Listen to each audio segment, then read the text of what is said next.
Hello, everybody. Nice to see all of you. I hope you're all in good health, and so are your families. I'll start the meeting of the Medical Advisory Board. As per the New York State Journal Business Law 1013, the New York State Athletic Commission Medical Advisory Board shall consist of 9 members who are appointed by the governor. 5 members are needed to afford the Medical Advisory Board an ability to establish a quorum and undertake necessary action. The present meeting of the board is now called to order. I will now call the roll in alphabetical order. I have Dr. David Angelou, Dr. Anthony Cureri, Present. Dr. Hamish Kerr, Dr. James Kinderneck, Present. Dr. Charles Malone, Present. Dr. Ambika Nair, Present. and Dr. James Noble. Present. Please have the record reflect that a quorum of qualified MAB members is present, thus enabling transaction of business. I'll now move to the second order of business we have, and I'll talk to Kim Sumler, our Executive Director, to present her report. Kim. Hi, everyone. First, just want to tell you how much we appreciate your time in joining our meeting today. This is our first exclusively remote Medical Advisory Board meeting, or in fact, any meeting for that matter. So it was a bit of a learning curve over the last couple of weeks, making sure that we knew how to put this thing together and get it recorded.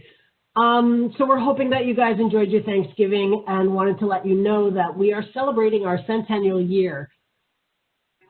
We have ordered some patches, like sew-on patches, about 4 inches wide, for our team members to put on their uniforms. I believe that we are the oldest commission in the United States, so we just thought, this is a perfect time to celebrate, something good in 2020.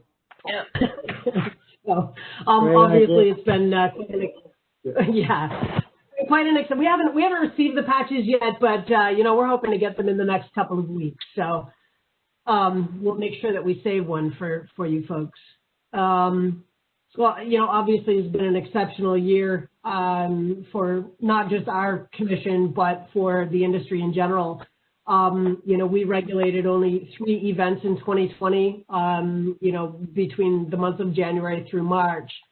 And unfortunately, we have not been active since then. Well, I shouldn't say that we haven't been active, and we haven't been actively regulating since then. But, we've used the time to continue to work on policy development, review all the forms, documents, templates, et cetera, that we use throughout the year. It's been a good, it's been a good break for us, I think, just to take that time to make sure that the documents that we're using are correct. Doing a lot of the projects that you don't normally get the time to do when you're on a full schedule. So, we're hoping that we're going to be back to a successful return in 2021. Wishing everybody good health and happiness in the upcoming holiday season and throughout 2021. So, again, I thank you all for joining today. And Nitin, if you want to take back over and continue, that would be wonderful. Thank you, Kim. I'll move to the third item we have on our agenda today. And we want to present to the MAB members this product called QuickAid. Angela has emailed you a little bit of this product profile. We basically want to present this product to you to get it approved to our list of coagulants. As you may be aware of, at present, the New York State Athletic Commission approves the use of 3 coagulants, and they're basically to be used by men to stop bleeding from minor cuts and lacerations, either during the bout or in the immediate aftermath of the bout. And currently, the list of coagulants which are approved for use are epinephrine chloride in 1:1,000 concentration, Avatine, and the third thing which we have on our list is thrombin. And as you're aware of that, just to prevent cross-contamination with other vasoconstrictors, and especially to prevent bloodborne infections like hepatitis C, B, and HIV, what we really require nowadays is that they have to be present in an unexpired, single-dose, unopened vial. Use of multi-dose vials is not permitted. So we have this new product which we want the MEB members to consider. It's called Quick Aid. It's manufactured by Quick Aid Sports, and it's marketed as a hemostatic application, basically designed to halt capillary and vascular bleeding, and with additional benefit for extended wound management. So as per the product profile, it's a hemostatic dressing, comes in 2x2 small patches, highly efficient in hemostasis, works as quickly as probably 35 to 40 seconds, especially when it's bleeding from small and medium-sized veins. Benefits, it's 100% natural, safe and easy to use. There's no pain with application of the bandage. It does not stick to the wound and can be removed from the wound without any pain. No dermal side effects have been reported, no local irritation, and it's quite cost effective. One 2x2 bandage is marketed for about $6.99. And the other thing which I find it's good is that it doesn't require a prescription from a doctor. So a lot of the cut men were having problem getting epinephrine because you needed a prescription from a doctor and it was frightfully expensive. So Quick Aid will solve that issue, make it easier for cutmen to get access of a coagulant. If you had a chance to look at the product profile, it's this natural composite textile, 2 layers, does not stick to the wound. It does not create a hothouse effect. And basically, the application of the 2 layers leads to formation of this composite material, which helps in coagulation. As I reviewed the product more, I found really no major, nothing of concern. I think this is a good product to have on a list of approved coagulants. What we have decided is that, it will be either or. So either you will have epinephrine on the rinse side if a cutman chooses to bring that, or if a cutman chooses to bring Quick Aid, that's what you'll get. You cannot use 2 or 3 different products at the same time. So we'll try to avoid that cross-contamination, even though Quick Aid is approved to be used in conjunction with other coagulants. Rinse side or cage side, it will either be one or the other product. And one other thing which a practical thing which we experience rinse side and cage side is when we have this single dose ampoule of epinephrine, they're breaking it on the cage side. There's glass there. Somebody gets his or her finger cut. It's really hard to kind of apply that thing in that quick time. So I think Quick Aid will be easier to kind of for the cutman to apply to stem the bleeding. I'll be happy to answer any more questions about this product. That's kind of a quick summary of this product. It's approved for use by the Nevada State Athletic Commission, and we are hoping we can have your approval for this product. Nitin, can I weigh in here? Sure, Jamie. So I took a look at the product information online, and I'll just say I have no experience with this product. I do have experience with cutting my finger open badly on a glass epinephrine vial when I was a resident, so it's not a trivial thing.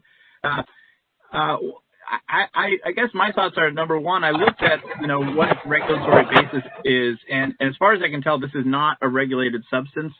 At the FDA, they said that they make it in a lab that is FDA compliant, and I was trying to figure out what that meant. I'm not so sure that's actually official language in any capacity. I did look into how the FDA considers it, and it seems as though when it was initially developed, it was applied as basically a bandage. And bandages to the FDA do not actually require a pre-market notification, nor do they necessarily require anything other than just that they're manufactured in a sterile capacity. So I would not really, even though they advertise as having some additional function, I don't know that there's actually much scientific data to support that. So I think we have to be cautious in saying that this is an anticoagulant. And in fact, I would not recommend that we say that. Rather that this is a tool that a cutman may use in the management of wound dressing, because I think that's about as far as you can say as far as, you know, its indications or its medical applications. And to some degree, I would approach this as we do with the nutraceutical, where it cannot make claims for treating specific conditions, although it may treat certain symptoms. And so for wound dressing, I would feel comfortable with that. That's number one. Number two is, I don't know why we would say one or the other. To me, this seems like this would be, again, something along the lines of what you would use as a, in the same way you'd use a bandage or Vaseline or, some other topical or even just a gauze bandage. So in that capacity, I don't know that we should necessarily get into the business of regulating it, but I am in favor of approving it. I don't have any reservation for its use, but I don't think it should be some sort of exclusive agent, and I want to make sure we don't oversell its use as well. I don't think we're necessarily, recommending that anybody use it as a coagulant. I think what we're saying is it allowed or is it not? And, how would we regulate it if they wanted to bring it ringside to use on a cut? So I think that's more the question, but I understand what you're saying. Jamie, I agree with what you said. I looked up this product also, and most of the information I presented to you is from the product profile on the company's website. I didn't find much information which was from a third party. So yeah, I think it's mostly like a hemostatic bandage. You're right. That's basically what it is. It has, like I said, some advantages. The ringside popping up an epinephrine vial it's big problem. It is glass. Somebody, like you said, lacerates his finger. So it definitely will help in that. I think my feeling is, at least online, what I read is cutmen, especially the ones in MMA, and maybe Kim can add a little bit on that. They have really found it very helpful, and it's kind of become more popular in the MMA community of cutmen. I personally find, like you said, I don't find any reservations in sort of endorsing this product for use in the ringside or cage side setting. Regarding whether we should allow other products at the same time, it was more of a reason for the fact that we wanted to keep things clear, that we didn't want, like, the whole idea of one of the ideas of allowing this product is so that we're not having epinephrine vials being cracked at the ringside. So we would say that, listen, if you are more comfortable, if a cutman is more comfortable with it, and that's what you want to carry into the cage side setting, fine.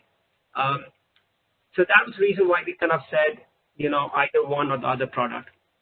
Well, then, if you're going to do that, though, then you start to introduce a level of enforcement.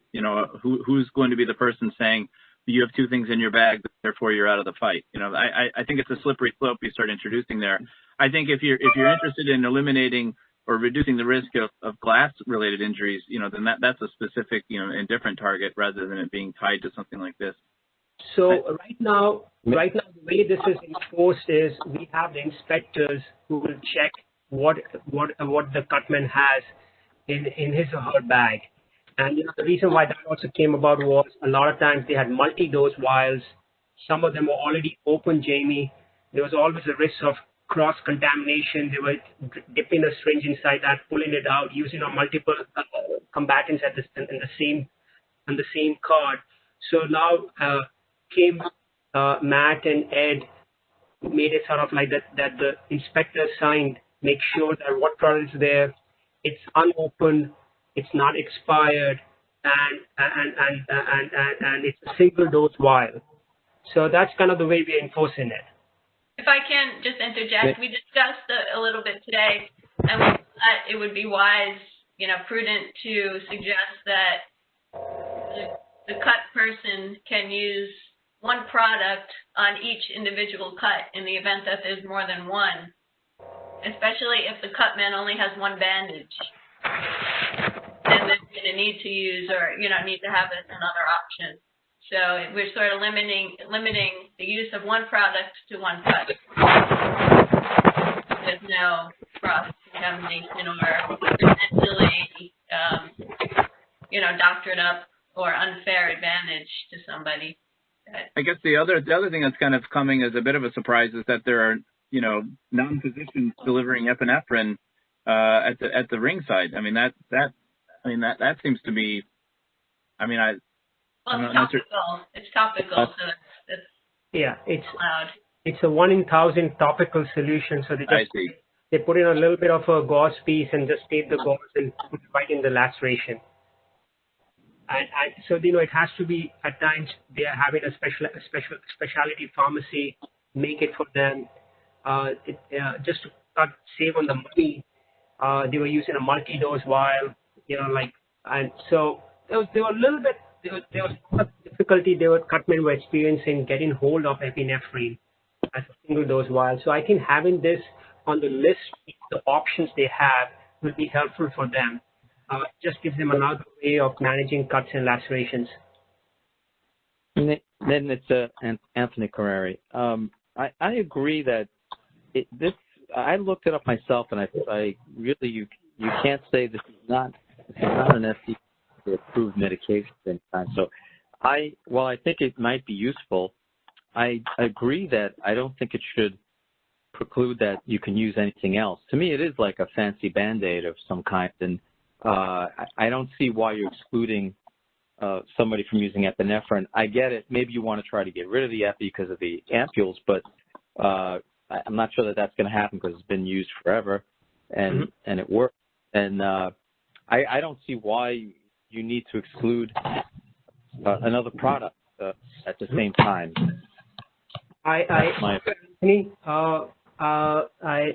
Jamie, the same thing with you. Let me hear from the other MEB members if they all which way they think about this about the, you know, having multiple products. I'm actually open to the discussion on that. So maybe if Jim or Charlie want to say something about this. Yeah, this is Jim Kinderdijk. So I would have no problems in using it as an adjunct to the topical epinephrine. So I don't think there's any. I think it would make things easier for everybody, and just like checking their bags and what have you, and trying to police this thing. And I don't see the downside in using them both. So I'd be in favor of not restricting them to one or the other. Okay. Thank you, Jim. Charlie, do you want to opine on it? What's your thought? Yeah, I agree with that. I don't think you need to restrict anything, and we can approve this. And I'm not sure the efficacy of it, but we'll find out. Right. And me and Angela will come back. Excuse me, you don't want to take away anything that we know works, right? Right. No, absolutely. Good point. And Angela and I will come back if this gets approved and if it's being used in the ringside, cage side setting. Angela and I will come back and give you feedback. Ambika, what are your thoughts about the product? Yeah, no, I agree also. It sounds like it's a good adjunct to have, you know, so multiple options. It doesn't sound like it's anything that would interact with the epinephrine, so. Yeah, and that it can be used in conjunction with epinephrine. We checked on that. By the way, also, it doesn't have any expiry date. So as long as the package is not open, it seems to be viable. David, your thoughts, please? Yeah, I was just wondering, because it seems like it was approved in Nevada. Any feedback from anyone in that region who has seen it and has been using it, and any issues or anything that we know of? Or yeah, I actually reached out to the commissions, and Nevada had no issues with it. Pennsylvania just suggested that, you know, make sure that they know which side of the bandage to apply, because there are two sides and sometimes they use the wrong side, but there's no special training that's needed or anything. But, you know, there really was no downside. And, you know, like I said, there really are no negatives that I can think of to just having it available. Yeah, I agree. I mean, we're not endorsing the product, but if people want, you know, to try to use it, to me it looked like a fancy Band-Aid that you just apply with a little bit of pressure, and you know, I don't see a downside, so I would be fine with it. Okay, David, Amish, do you have any thoughts about it? Yeah, I mean, it sounds like a useful product. I've no personal experience, but it makes me think that some of the abrasions and things that we see in MMA where the body's involved more than our typical like head stuff for cutmen and boxing, and it might be quite useful for body abrasions that just need to stem the bleeding. So I would seek to approve it without restricting use of anything else. Great. Thank you. Thank you. Do any of the board members have any further questions or discussion on this product? Okay. Is there a motion to approve the addition of QuickAid to the New York State Athletic Commission list of approved coagulants? Anthony, Again, I would say this is I wouldn't say this is an approved coagulant, rather a permissible product for use. Got it. I understand the difference. Is anybody in favor of the approval? Anthony Ferrari. Okay. All in favor? Aye. In favor. Aye. In favor. Is anyone opposed to it? Okay, well, the motion carries, and we will add this QuickAid coagulant. We'll allow it to be used in the ringside setting. We'll allow the concurrent use of any other coagulant which is already approved. That's epinephrine, and thrombin. I would now make a motion to enter into executive session because the next item on our agenda is the consideration and review of the Commission's ringside positions, mostly the reappointment, and pursuant to the New York State Public Officers Law Section 105, in order for the board to consider new applications and employment of potential ringside positions for appointment or reappointment, we need to move into executive session. So may I have a motion to move into executive session, please? So moved. Jim Kitterdack. Second. Anybody seconds that? Hamish Kerr, second. All in favor? Favor. Aye. Aye. Aye. The motion carries. The board now stands in executive session and will temporarily leave to conduct the session. Ed. Thank you. Thank you, Ed. The MEB board has returned from the executive session. Please have the record reflect that the session was limited to consideration of matters to the appointment of the ringside physicians. During the session, the following 30 New York State Athletic Commission ringside physicians were approved for reappointment.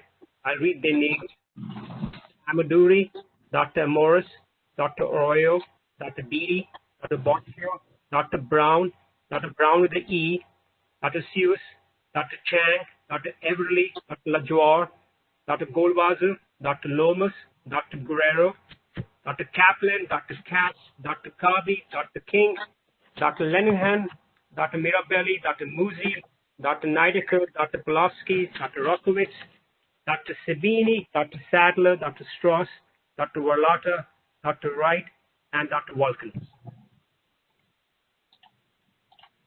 I thank you for the MEB members for that.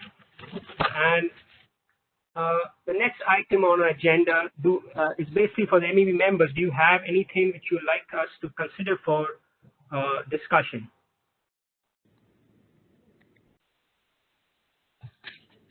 Or any other thoughts which you would like me and Angela to pursue with regard to the commission?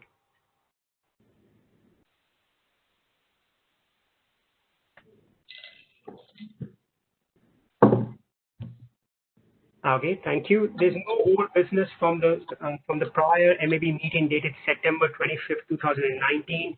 The minutes of that meeting were already approved, and that pretty much concludes today's agenda. And since there are no other items, this meeting of the New York State Athletic Commission Medical Advisory Board is now adjourned. I thank you all for your time. Please stay safe, and as and when events start, Angela and I will reach out to you. Thank you again for your help to us, your guidance to me and Angela We both really appreciate it. Thank you. Thank you so much, everyone.